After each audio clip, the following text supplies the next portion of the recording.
Welcome to Secrets of Medieval Castles. Choosing a strategic location was incredibly important, transforming natural terrain into an impregnable wall for medieval castles. Castles were often built on high ground, such as hilltops, cliffs, or rocky outcrops, forcing attackers to struggle with steep inclines before even reaching the walls. This not only drained their energy, but also eroded their will to fight. Furthermore, natural obstacles like large rivers, lakes, or wide, deep moats surrounding the castle created a barrier that was almost impossible for siege equipment to overcome. It was thanks to this intelligent combination of topographical advantage and natural elements that many castles became truly invincible fortresses. Beyond their strategic placement and imposing architecture, medieval castles often found an unexpected ally in nature itself, the weather. Winter winds, for instance, would transform exposed approach routes into desolate, chilling corridors. Imagine attacking armies, already burdened by heavy armor and siege equipment, battling relentless gusts that whipped around them, sapping their strength and morale long before they even reached the castle walls. This wasn't just discomfort, it was a tactical advantage, hindering movement, impacting visibility, and making any prolonged encampment an arduous test of endurance. Similarly, spring rains could turn seemingly firm dirt paths into treacherous mud pits. A heavy siege tower, a crucial piece of offensive machinery, could easily become mired, sinking slowly into inches of thick, clinging mud. This not only immobilized vital equipment, but also presented a significant logistical nightmare for the attackers, who would then have to expend precious resources and time just to extract or abandon their bogged-down assets. At Carredgeson Castle, for example, frequent rain rendered the steep limestone cliff virtually impossible to climb safely. These natural weather phenomena, though unpredictable, consistently worked in favor of the defenders, proving that sometimes the most formidable weapons were those wielded by the environment itself. The very essence of a medieval castle's resilience lay in its walls of wonder. Architectural marvels designed not just to stand tall, but to actively absorb punishment and funnel attackers into deadly traps. These weren't mere barriers, they were sophisticated engineering feats. The sheer scale was often astonishing, with many castle walls reaching an incredible 20 feet thick, roughly the length of a modern school bus. This immense thickness wasn't overkill. It served a vital practical purpose in dissipating the colossal energy from battering rams and other siege engines, preventing direct penetration. Castle builders employed a clever sandwich construction method. They erected two parallel faces of meticulously cut stone, then filled the vast space between with smaller stones, rubble, and mortar. This rubble core created walls that were both immensely strong and surprisingly flexible, allowing them to absorb powerful impacts without simply cracking apart. Many walls also featured a sloped base, known as a talus, which served a dual purpose.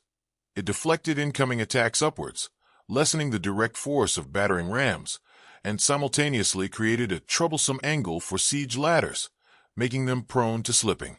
Perhaps the most ingenious defensive innovation was the concentric wall design. This involved an outer, lower wall surrounding a taller, inner wall. If attackers managed to breach the first line of defense, they didn't gain entry to the castle.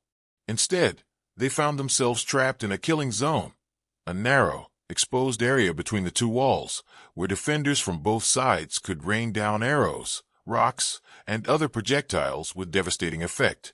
It was literally being caught between a rock and a hard place, turning a supposed victory into a deadly snare. Gatehouses were far more than simple entrances. They were elaborate, ingenious death traps, meticulously designed to be the deadliest point of a medieval castle's defenses. Paradoxically, what might seem like a vulnerability was transformed into a killing zone. The journey through a typical gatehouse was a terrifying gauntlet. First, attackers faced a drawbridge, often spanning a wide moat, which could be quickly raised, isolating them and cutting off retreat. Beyond this, weighted, heavy wooden doors, often reinforced with iron, provided a formidable initial barrier. However, the true danger lay just past these doors. The most crucial defensive element was the portcullis, a heavy wooden or iron grate that could be dropped instantly from above. Advanced gatehouses often featured two portcullises spaced about 20 feet apart, creating the medieval equivalent of a crush zone. Once attackers were lured into this confined space, both portcullises would drop, trapping them. The ceiling above this kill zone was riddled with murder holes, openings through which defenders could pour down a horrifying array of projectiles, rocks, boiling water, or even burning pitch. Imagine being an unwelcome guest subjected to a hot shower of liquid fire from above. Some murder holes were wide enough for particularly unpleasant surprises, measuring over a foot across. Adding to the deadliness, the walls of the gatehouse were lined with arrow loops or arrow slits. These narrow vertical openings allowed archers to fire a constant volley of arrows from protected positions, offering a wide field of fire while presenting the smallest possible target to the enemy. The entire gatehouse structure was typically projected outward from the main castle walls, creating a three-sided kill box. This strategic arrangement allowed defenders to rain down destruction from above and from both flanking sides simultaneously, making any direct assault on the gatehouse a suicidal endeavor. The advantage of height. Superior defensive tactics of the castle. Height was always a dominant military advantage, and medieval castle builders fully exploited this principle to create devastating defensive structures. Castle walls and towers were not just impressive stone constructions. They were sophisticated weapon platforms, designed to rain death upon attacking forces. The most recognizable feature of castle walls, crenellations, were not merely decorative. The raised sections, or merlons, protected defenders, while the gaps, or embrasures, allowed them to shoot arrows or throw projectiles. Medieval architects understood social distancing centuries early. Stay behind the stone and shoot through the gaps. Behind these crenellations ran the wall walk, a pathway that allowed defenders to move quickly around the perimeter. These walkways were wide enough for two armored men to pass without awkward collisions. Firing from above gave defenders a significant edge. Longbowmen could unleash arrows from 200 yards away, while crossbowmen handled closer targets with armor-piercing bolts. Some towers featured arrow slits arranged to create overlapping fields of fire, where attackers would face arrows from multiple directions simultaneously. The simplest yet most terrifying weapons relied on physics. Heavy rocks dropped from heights of 30 to 60 feet could crush shields, helmets, and the unfortunate soldiers beneath. A 20-pound rock dropped from 40 feet hit with the force of a horse kick. Defenders also heated sand or water, contrary to popular belief. Oil was too expensive for regular use. To pour through machicolations, stone projections with floor gaps. Hot sand would get under armor, causing excruciating burns, while boiling water could scald attackers to death. These elevated defenses made direct assaults nearly suicidal. Moats, more than just water barriers. Approaching a medieval castle was rarely as simple as walking up to the front door, thanks to one of its most critical defensive features, the moat. Far more than just a ditch, moats, whether wet or dry, served as sophisticated impediments designed to halt the enemy's advance and thwart their most insidious tactics. Typically ranging from 10 to 30 feet wide and 5 to 10 feet deep, these massive excavations presented an immediate physical challenge. While water-filled moats are the most iconic image, their purpose extended beyond merely drowning unfortunate attackers. Crucially, they effectively prevented tunneling underneath walls, a dangerous technique known as sapping. Any attempt to dig beneath a water-filled moat would inevitably encounter the high water table, causing the tunnel to flood and collapse, thus rendering this slow but deadly attack method useless.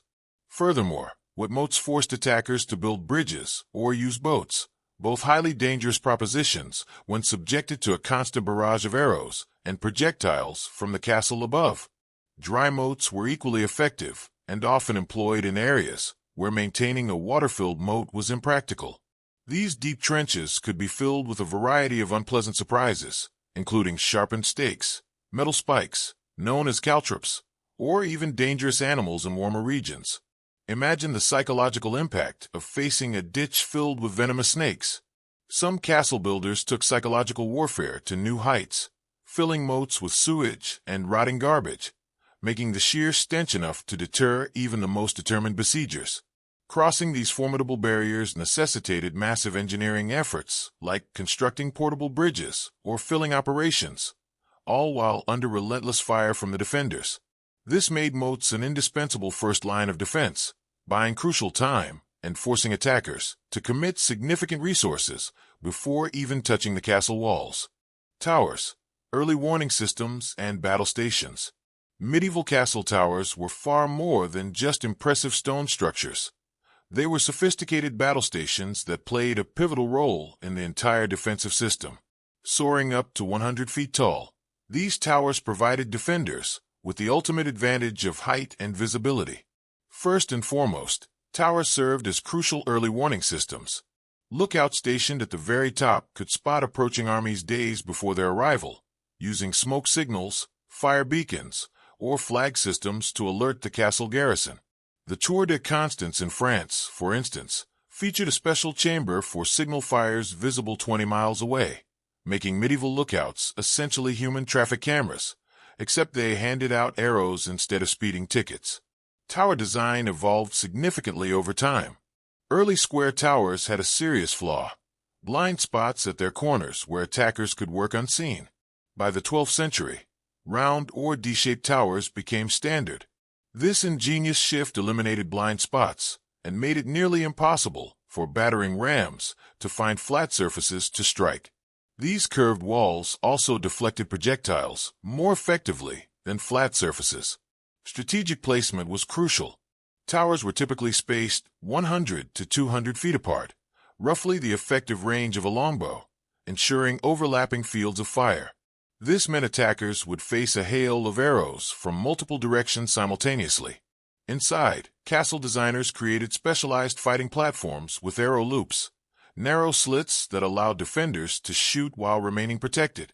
These openings were cleverly splayed inward, giving archers wide visibility while presenting tiny targets to enemies outside. Many towers featured spiral staircases curving clockwise, a small but brilliant detail that gave right-handed defenders an advantage while hindering right-handed attackers climbing up. With these towering advantages secured, castles truly maximized their defensive potential. Life under siege, a self-sufficient community. Once the gates slammed shut and the drawbridge was raised, a medieval castle transformed from a mere fortress into a self-contained community, facing the ultimate challenge of survival during a prolonged siege. The real test wasn't just keeping enemies out, it was about keeping everyone inside alive. This original lockdown had nothing to do with pandemics and everything to do with avoiding starvation or capture. Food storage formed the backbone of siege survival. Castle designers meticulously built massive underground storerooms, often called undercrofts, specifically engineered to hold enough provisions for months of isolation. These cool, dry spaces were ideal for preserving staples like grain, beans, and dried fruits, which could last through long sieges. Barrels of salted fish, smoked meats, and hard cheeses lined the walls. Most castles maintained food stores designed to last at least 3 to 6 months, with some prepared for a full year of isolation. Dover Castle in England, for instance, had storage capacity for a garrison of 100 men to survive for nearly a year. Medieval meal prep wasn't about Instagram photos. It was about not starving while arrows flew overhead. Water supply proved even more critical than food. No matter how thick the walls, thirst would defeat a garrison within days without access to clean water. Castle builders ingeniously solved this problem by digging deep wells directly into the bedrock beneath the central courtyard or keep. Some of these wells reached astounding depths. The well at Croc de Chevaliers in Syria plunged 120 feet down. Other castles collected rainwater in massive cisterns that could hold thousands of gallons. The smartest castle designers built their wells before constructing anything else, ensuring workers had water during the years-long building process. After all, nothing ruins your day quite like spending 5 years building impenetrable walls, then realizing nobody thought about drinking water. Daily life during a siege, a harsh reality.